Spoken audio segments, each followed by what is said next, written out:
두렵지 않은 그 이유가 무엇인지를 오늘 말씀을 통해 은혜를 나누도록 하겠습니다. 저는 금요일 기도의 시간마다 성령의 임재하심을 간절히 간구하고 있습니다. 우리가 예배를 드리지만 성령의 임재가 없는 예배, 그리고 예배를 드리지만 성령의 임재를 경험하지 못한 예배, 하늘과 땅 차이입니다.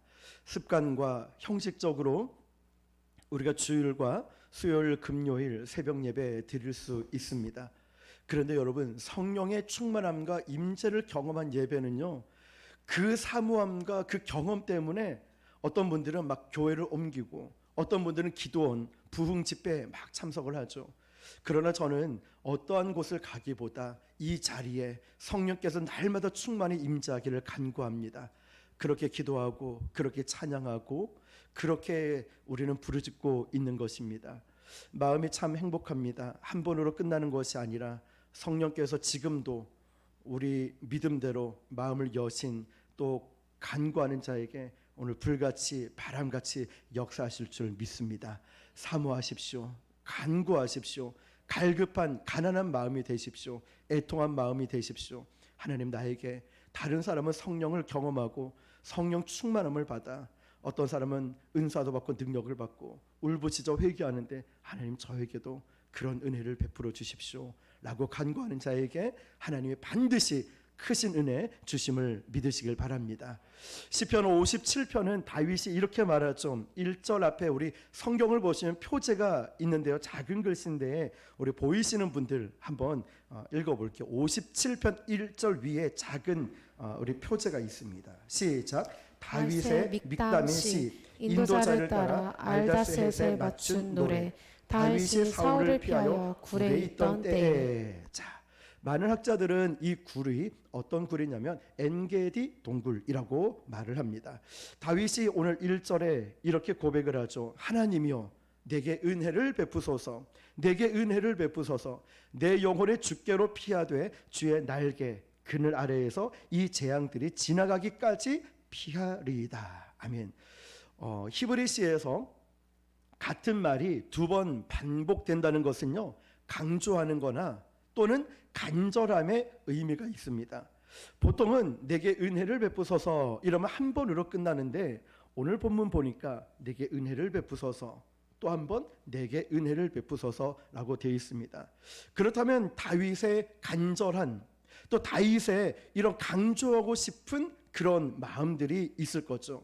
아마 굉장히 절박한 마음으로, 간절한 마음으로 하나님이여 내게 은혜를 베푸소서, 하나님이여 내게 은혜를 베푸소서라고 고백을 합니다. 그런데 이 부분을 보면 참 멋있다라는 생각이 듭니다. 왜냐하면 이어지는 이 말씀 보면 내 영혼이 어디로 피하죠? 주께로 피하되 주의 날개의 그늘 아래에서 이 재앙들이 지나기까지 피하리이다 라고 되어 있어요. 그런데 여러분, 이 배경을 잘 보니까 재앙이 과연 무엇일까? 라는 질문으로 이 본문, 이 구절을 한번 파헤쳐 봤습니다. 과연 다윗이 말하는 재앙이 뭘까라고 쭉 찾아보니까 정확한 번역은 재앙보다는 더 히브리어 문자 그대로 번역하면 뭐가 되냐면, 혹시 기록해 놓으면 좋겠죠? 재앙이 아니라 폭풍이라고 되어 있어요. 어떤 성경에 보니까 스톰이라고 되어 있어요. 스톰이 이렇게 폭풍이잖아요. 폭풍으로, 이 재앙이 폭풍으로 번역이 되어 있어요. 자, 왜냐하면 저는 이 번역이 좀 더 확실한 것 같다라는 생각이 듭니다. 왜냐하면 다윗이 사울 왕을 피해서 막 도망 다니기 시작할 때 다윗 혼자만 도망간 게 아니었거든요. 가족들도 있었습니다. 부모님도 있고 형제들도 있었겠죠. 그런데 희한하게 다윗이 도망 다닐 때마다, 다윗이 도망갈 때마다 사람들이 몰려왔습니다. 처음에는 한 100명, 지나서 200명, 또 도망간 사람을 찾는 이 사울 쪽에서는 100명, 200명 이렇게 막 다니니까 훨씬 좋았겠죠. 왜냐하면 우리가 다니는 사람도 한 사람이 도망가면은 찾기가 힘들어요. 어디서 숨었는지. 그런데 50명, 100명, 200명 가면 뭐 다 보이죠, 동선들이. 다윗도 혼자 간 게 아니라 100명, 200명 숫자가 자꾸 늘어나다 보니까 금방 들통나고 어디를 도망가도 사울 왕이 금방 찾아냅니다. 그러니까 다윗의 입장에서 보면은 굉장히 힘든 상황이죠. 혼자 다녀야 돌에도 바위에도 굴에도 어디든 숨을 텐데, 그런 장소도 쉽게 찾을 수 있을 텐데 100명, 200명이 함께 다니다 보니까 어딜 가도 금방 들통난다는 거죠. 그런데 다윗 주변에 시간이 지날수록 200명만 있는 게 아니라 300명, 400명, 심지어는 제일 마지막에 다윗 주변에 몇 명까지 모였냐면 600명까지 모였어요. 그런데 여러분 생각해 보십시오. 600명이 우르르 다닌다. 우리가 보통 5, 600명 되는 그 교회 성도들이 예배 끝나고 내려올 때 막 한 군대가 오는 것 같아요. 우르르 내려오지 않습니까? 그런데 참 재미있는 것은 다윗은요, 그렇게 도망 다니고 있음에도 불구하고 왜 이렇게 많이 옵니까? 나가세요. 따라오지 마세요. 사람을 내쫓지 않았습니다. 사무엘상에 보면 다윗 주변에 모여든 사람들이 어떤 사람이냐면 되게 소외받은 사람, 억울한 사람, 눈물이 많은 사람, 빚진 사람, 버려진 사람들이 다윗 주변에 대부분 모여들었습니다. 마치 예수님처럼 말이죠. 다윗마저 이 사람 보고 오지 마세요 이래버리면 갈 데가 없는 사람들이었습니다. 무려 600명이 다윗을 쫓아 사울 왕을 피해 도망가고 있었습니다. 그러니까 다윗 입장에서 보면 굉장히 쉽지가 않은 상황이라는 거죠. 그런데 다윗을 잡기 위해서 사울 왕은 군대를 조직합니다. 몇 명이 모인지 아십니까?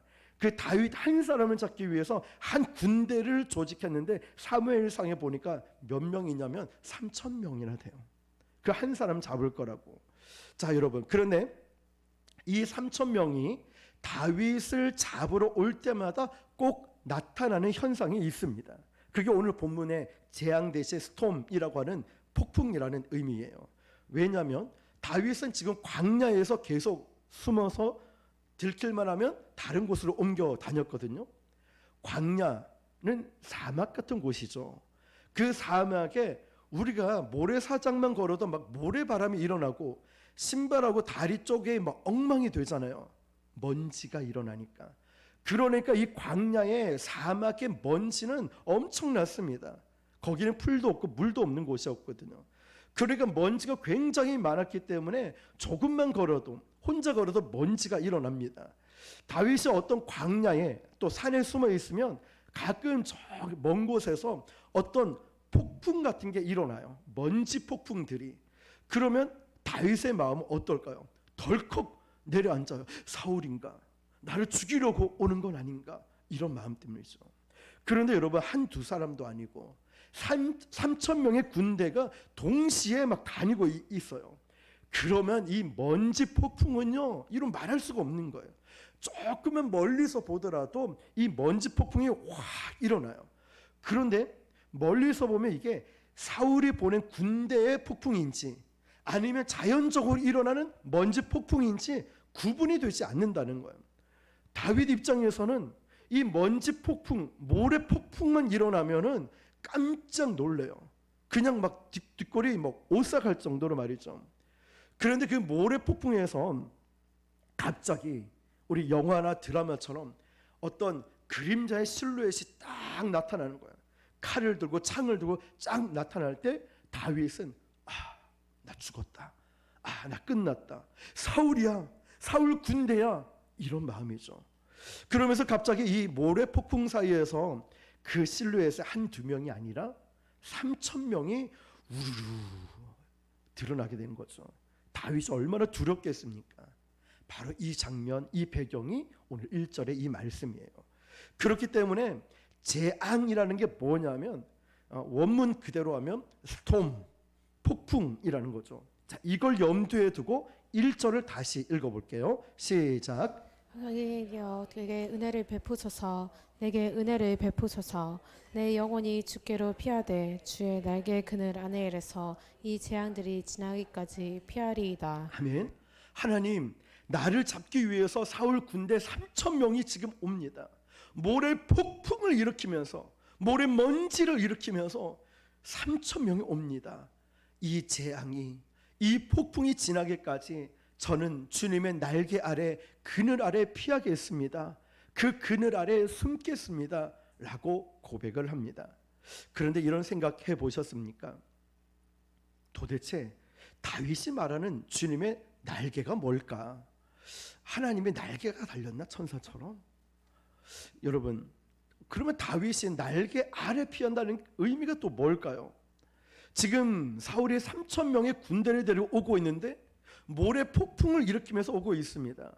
그 지나기까지 주의 날개 그늘 아래 피하겠다는 거예요. 그럼 도대체 다윗이 말하고 있는 주의 날개 그늘은 어디에 있을까? 그리고 또 무엇일까? 하나님의 날개가 있나? 우리는 이런 생각들을 하게 됩니다. 그런데 다윗은 시편에 보면 이런 표현들을 참 잘 씁니다. 그래서 오늘 우리는 그 부분을 조금 더 살펴보았으면 좋겠어요. 다윗은 목동이었죠. 목동이었기 때문에 이 사막이나 광야를 너무나 잘 알았습니다. 목동은 양치러 갈 때 절대로 그냥 가지 않죠. 손에 물맷돌만 가지고 가는 것이 아니라 지팡이도 가져가고 막대기도 가져갑니다. 막대기는 어느 용도인지 아십니까, 여러분? 양을 치고 있는데 늑대가 오면 이 나무 막대기로 뭘 할까요? 싸우는 게 아니라 던져버려요. 그래서 정확하게 맞춥니다. 그렇게 던지는 용도. 왜냐하면 달려가서 싸울 수 없으니까 이 막대기를 던진다고 해요. 지팡이는 뭘까요? 지팡이 이렇게 구부러져 있기 때문에 양이 시력이 나빠요. 방향 감각도 없어요. 한 마리가 쭉 가면 뒤에 쭉 우르르 따라가요. 계곡에 빠져버리면 빠진 양을 건져내는 용도로 쓰는 게 지팡이죠. 그렇기 때문에 다윗은 목동 생활을 했기 때문에 이 목자의 손에는 막대기와 지팡이가 있었던 거죠. 그런데 시편에서 23편에서 다윗은 이런 고백하죠. 여호와는 나의 목자시니 내게 부족함이 없으리로다. 그가 나를 푸른 초장에 놓이시며 쉴 만한 물가로 인도하시는도다. 주의 지팡이와 막대기가 나를 안위하시나이다. 보호하신다는 거죠. 하나님 손에 지팡이와 막대기가 있다는 거예요. 보호하고 인도하신다는 거죠. 그러면 하나님 손에 있는 막대기, 하나님 손에 있는 지팡이 그건 무엇일까요? 원래 사투리 안 쓰는데 전도하다 보면 할머니들 만나면 자꾸만 사투리를 써요. 학교는 갔다 왔냐, 괴기는 먹었냐, 자꾸만 저도 모르게 나와요. 그럼 하나님 손에 있는 진짜 지팡이와 막대기는 뭘까라는 거죠. 동시에 오늘 본문에 나온 주의 날개는 또 뭘까요? 자, 이 부분을 모르고 우리가 지금까지 성경을 읽었다면 굉장히 좀 아쉬운 부분들이 많아요. 그냥 막대기지, 그냥 지팡이 하나님을 갖고 계시겠지? 주의 날개, 그럼 뭐 하나님 날개 있는갑다. 그렇게 읽으면 안 되겠죠. 자, 그 질문을 가지고 우리 3절을 한번 읽어볼게요. 시작. 그가 하늘에서 보내사 나를 삼키려는 자의 비방에서 나를 구원하실지라. 하나님이 그의 인자와 진리를 보내시리로다. 아멘. 하나님이 다윗을 구원하실 텐데 어떻게 구원하시냐면 그가 하늘에서 보내사 나를 삼키려는 자의 비방에서 나를 구원하실지라. 아멘. 하늘에 계신 하나님께서 하늘에서 무언가를 보냈다고 하죠. 하늘에서 보냈다고 해요. 그러면서 다윗을 구원하실 거래요. 자, 이 어려운 상황, 사울이 다윗을 죽이려고 쫓아오려는 이 생명을 노리는 그 상황에서 오늘 앞부분 셀라 앞부분을 보면 그가 하늘에서 나를 보내사 나를 삼키려는 자의 비방에서 나를 구원하실지라. 셀라라는 뜻은 도돌이표로 생각하면 돼. 읽으라고 한 것이 아니라 앞에 읽어온 말씀을 한 번 더 묵상하고 읽으라는 뜻이지 우리가 소리내서 읽는다는 뜻은 아니거든요. 네, 셀라는 그 의미로 한 번 더 보는 거예요. 자, 그러면서 이렇게 말하는 거예요. 자, 그러면 도대체 다윗이 이해한 하나님이 하늘에서 보낸다는 게 천사인가? 아니면 군대인가? 아니면 어떤 요새를 보내는 것인가? 집을 주신다는 건가? 성을 주신다는 건가? 아니면 골리앗처럼 엄청난 거대한 용사를 준다는 걸까? 도대체 무엇일까라는 이 대답이 이어지는 3절에 나와 있는데요. 하나님이 하늘에서 보내신다는 게 무엇을 보내시겠다는 목적어가 없어요. 불완전한 문장이죠. 그가 하늘에서 보내사 나를 삼키려는 자의 비방에서 나를 구원하실지라. 무엇을 보낸다, 이게 없잖아요. 돈을 보낸다, 군사를 보낸다, 없지요. 그런데 그 다음 절 보면은 무엇을 보내주시는지 셀라 다음에 기록되어 있습니다. 읽어볼게요. 셀라 다음 시작. 인자와 진리를 보내시리로다. 아멘. 무엇을 보내셔요? 인자와 진리를 보내신다는 거예요. 자, 그러면서 하나님이 여기서 말하는 인자는 우리가 잘 알고 있는 헤세드를 말하는 거죠. 인애와 긍휼을 말하는 거예요. 그러니까 하나님의 긍휼과 인애, 이건 사랑이죠. 자, 여기서 진리는 히브리어로 에메트라는 단어로 진실됨이라는 걸 쓰고 있어요. 진실됨. 자, 믿을 수 있는 진실됨. 자, 다윗은 이렇게 고백하죠. 하나님, 사울이 나를 잡으려고 3,000명을 군대를 데리고 모래 폭풍을, 재앙을, 폭풍을 일으키면서 다가오고 있습니다. 그 상황에서 이렇게 얘기하죠. 하나님, 이 재앙이, 이 폭풍이 지나기까지 저는 주님의 날개 아래 피하겠습니다. 그러니까 다윗이 이해한 주님의 날개는 어떠한 요새가 아니라, 어떤 천군 천사가 아니라, 어떤 동굴도 아니고, 어떤 성도 아니고, 어떤 나라도 아니고, 어떤 거대한 군사도 아니라는 거예요. 그러면 다윗이 말하고 있는 주의 날개 그늘 아래 3절 셀라 이후에 나와 있는 그 보내심, 그 능력이 뭐냐면 바로 헤세드라고 말하는 하나님의 인애와 자비를 말하고 있어요. 다시 말하면 하나님의 성품이라는 거죠. 신뢰할 수 있는 하나님의 성품. 그래서 하나님, 제가 이 굴에 피한들 안 죽겠습니까?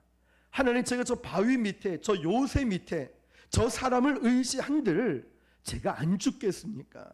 제가 어떤 상황이든 저는 하나님의 인자하심을 믿습니다. 하나님, 저의 모래 폭풍을 일으키면서 저 군대가 나를 쳐들어와도 저는 믿을 수 있는 하나님의 성실하심만, 하나님의 인애하심과 하나님의 자비하심을 저는 그곳에 피하겠습니다. 고백하는 거예요. 여러분, 이게 바로 주님의 날개, 주님의 그늘 아래 피하겠다는 다윗의 고백이에요. 여러분, 다윗은 요새에 피한다는 게 아닙니다. 다윗은 힘있고 능력 있는 어떤 사람, 어떤 왕, 어떤 군대를 의지한다고 안 했어요. 다윗은 엄청나게 미로 같은 굴에, 숨어있는 굴에 피하는 것도 아니었습니다. 내가 어디를 가든지, 내가 어느 곳에 있든지 저는 하나님의 날개 그늘 아래 피하겠습니다. 이게 뭐라고요?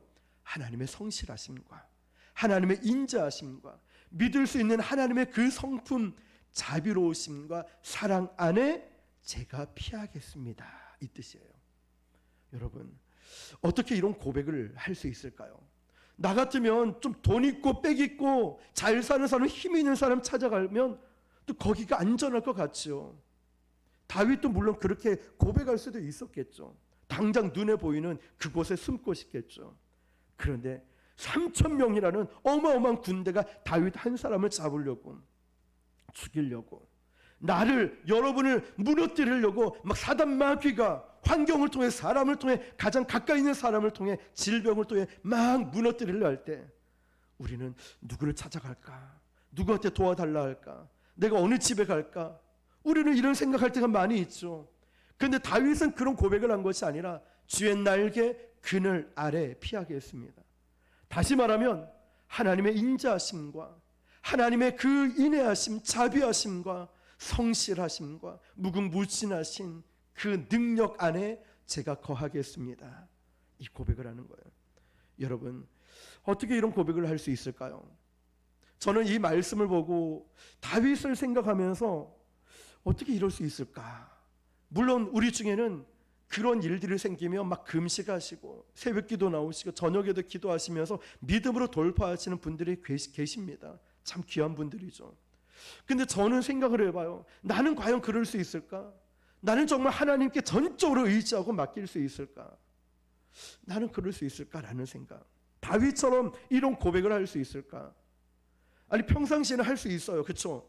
근데 정말 내가 생각지도 않은 질병, 계획대로 되지 않고 물질에 어려움이 오고 억울한 누명을 쓰고 힘들 때 내가 주의 날개 그늘 아래 피하겠습니다. 이 고백을 할 수 있겠냐라는 거죠. 그렇다면 하나님의 인자하심을 경험할 수 있는 곳은 어디일까요? 하나님의 진리, 하나님의 신실하심, 하나님을 맛볼 수 있는, 경험할 수 있는 곳은 어디일까요? 지금 사울이 다윗을 잡으러 오고 있거든요.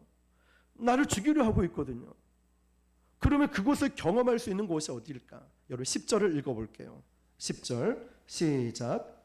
너희들의 인자는 커서 하늘에 미치고 주의 진리는 궁창에 이르나이다. 아멘. 여기에 답이 있어요. 주의 인자가 있는 곳은 온 하늘이죠. 주의 진리가 있는 곳은 온 궁창이라는 거예요.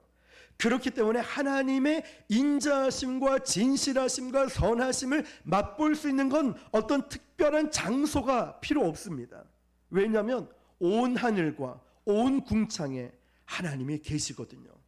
우리가 집에 있을 때나 교회에 있을 때나 일을 하고 있을 때나 어디를 갈 때든 하나님은 나와 함께하고 계시거든요. 특별한 장소가 아니라 내가 주 예수와 동행하니 그 어디나 하늘나라 고백하듯이 여러분이 예배 시간도 주님의 임재를 경험하시지만 예배 끝나고 집에 가는 동안에도, 집에 있을 때도, 잠을 잘 때도, 내가 일을 할 때도, 공부를 할 때도 하나님은 나와 함께하고 계시는 거예요. 이것을 바로 지금 다윗이 고백하는 거예요. 무릇 주의 인자는 커서 온 하늘에 미쳐요. 인자를 경험할 수 있는 거예요. 주의 진리는 궁창에 이를 정도로 어마어마하기 때문에 우리가 기껏 어느 곳을 벗어나지 못하는 범위 안에 있을 때도 그 이상을 넘어가도 하나님은 함께하고 계시고 인자와 자비하심과 인애와 사랑을 경험할 수 있다는 거예요. 자, 여러분, 내가 있는 이곳이 바로 하나님의 인자하심과 선하심과 긍휼하심과 은혜가 가득한 곳임을 믿으시길 바랍니다. 이것을 이해하고 이 말씀, 이 진리를 붙든다면 오늘 말씀 제목처럼 내가 어딜 가도 무엇을 해도 두렵지가 않은 거예요.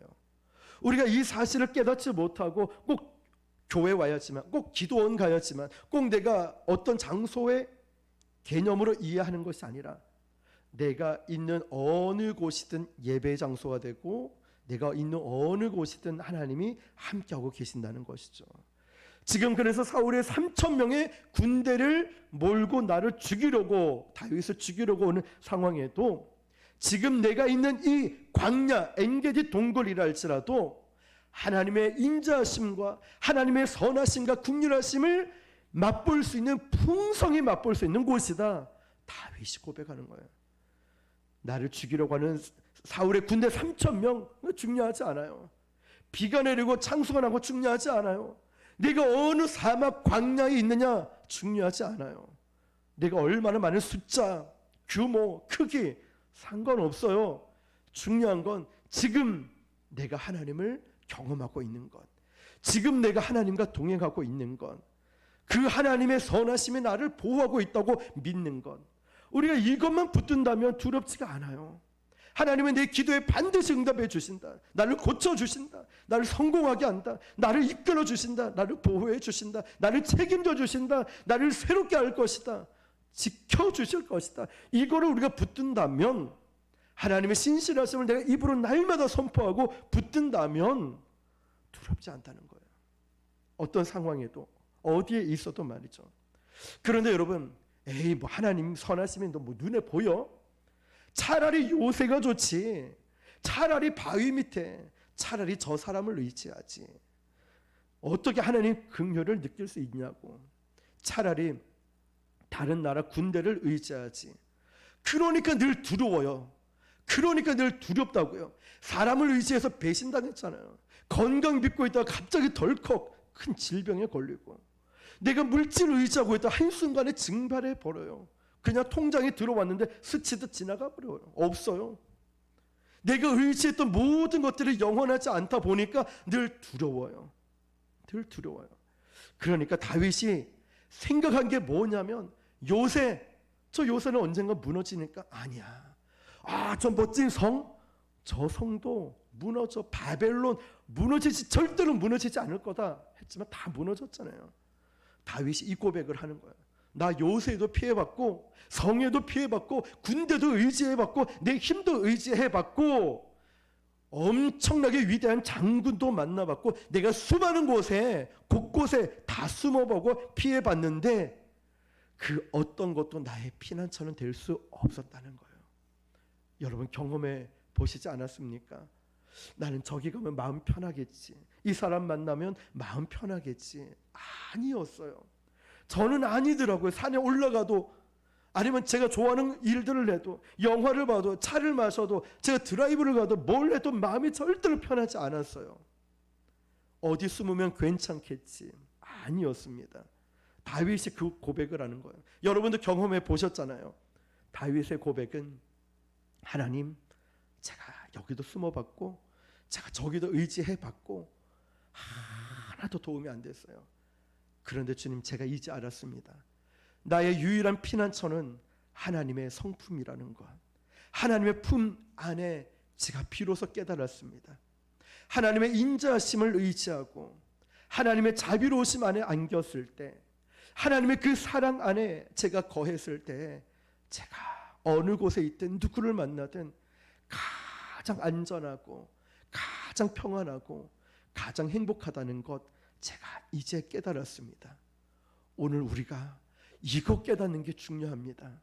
눈에 보이는 어떤 장소의 개념, 힘이 세고 뭔가 좀 있어 보이는 사람? 아니요. 그게 아니라 모든 것을 주관하시는 자비로우신 하나님. 하나님, 오늘 알았습니다. 제가 이제 주님의 날개 그늘 아래 제가 피하겠습니다. 암탉이 새끼 병아리를 품듯이 저를 품어주십시오. 그것이 내 마음을 편하게 하고 어떤 상황에도 나를 두렵지 않게 만든다는 거예요. 하나님, 저는 이제 다른 곳에 피하지 않겠습니다. 제가 어려울 때 하나님 품 안에 숨겠습니다. 저는 하나님을 의지합니다. 그러므로 고난 가운데 있는 사람은, 이 진리를 오늘 정말 가슴 깊이 깨닫는 사람은요, 아침에 일어날 때마다 이거를 의지하지 않을 수가 없어요. 일어날 때마다 믿음으로 선포해요. 믿음으로 고백해요. 주님의 인자하심을 찬양하게 돼요. 주님의 선하심을 찬양하게 되는 거예요. 그 주님만을 높이게 돼요. 이것을 이해하는 시간들이 된다면 말이죠. 하나님, 제가 아침에 눈을 뜰 때 때는 두렵습니다. 우울감이 옵니다. 걱정, 근심이 저를 자꾸만 좀 마음을 쪼여옵니다. 카톡 소리만 들어도, 문자나 전화 소리만 들어도 깜짝깜짝 놀랍니다. 그럴 때 어떤 사람을 의지하고, 그때 유튜브를 보고, 그때 영상을 보면서 위로를 받는 것이 아니라, 아침에 일어날 때마다, 눈을 뜰 때마다 제가 이 고백을 하겠습니다. 하나님, 나의 도움은 오직 하나님께로부터 옵니다. 하나님의 선하심과 인자하심을 오늘도 의지하겠습니다. 저희가 어려움이 오고 두려움이 오고 저에게 분노가 차오르고 제가 무엇을 해야 될지 몰라서 막막하고 답답할 때 주님의 품 안에 안기겠습니다. 저를 안아주십시오. 주님께로 피하겠습니다. 하나님은 나의 피난처 대신 주님께로 피하겠습니다. 여러분, 이런 다윗을 하나님이 보셨을 때 어떤 생각을 했을까요? 야, 너 참 이쁘다. 너 참 이쁘다. 이런 생각하지 않을까요? 저도 우리 애들의 아빠를 의지하고 아빠한테 전화하고 이런 마음 할 때 이쁜 것처럼, 하나님이 저와 여러분이 주님을 아침에 눈 뜨자마자, 하나님, 주님을 찬양합니다. 하나님, 오늘 마음이 두려운데 저 주님 안에 피할게요. 주님, 저를 안아주세요. 늘 하나님을 찾는 자녀에게 참 이쁘다. 하나님 보시기에 얼마나 이뻐 보였을까요? 저도 그랬으면 좋겠다라는 생각을 하고 아침마다 노력을 해보려고 해요. 자, 여러분, 오늘 이 말씀의 포인트를 잘 잡고요, 우리가 그래야 하나님이 나에게 주신 사명들을 감당하고 주님이 주신 그 십자가의 길을 기쁨으로 걸어갈 수 있는 것입니다. 오늘 저와 여러분들이 다시 한번 이 말씀을 집에 가셔서 짧으니까 한번 묵상해 보시고, 지팡이와 막대기, 하나님의 강하심과 능력을 의지하죠. 주의 날개 그늘 아래 하나님의 인자와 자비, 헤세드, 인애하심, 긍휼하심에 다윗이 피하겠다는 것이지, 사람 많이 의지해봤죠? 아니었어요. 오늘 저와 여러분도 그 하나님 품에 안겨서 하나님을 더욱더 찬양하고 의지하시는 저와 여러분 되시기를 주님의 이름으로 축복합니다. 기도하겠습니다. 하나님, 제 마음에 두렵고 제 마음에 근심 올 때 사람을 의지하고 환경을 의지하는 것이 아니라 주님을 더 의지하고 바라볼 수 있는 믿음을 허락해 주십시오.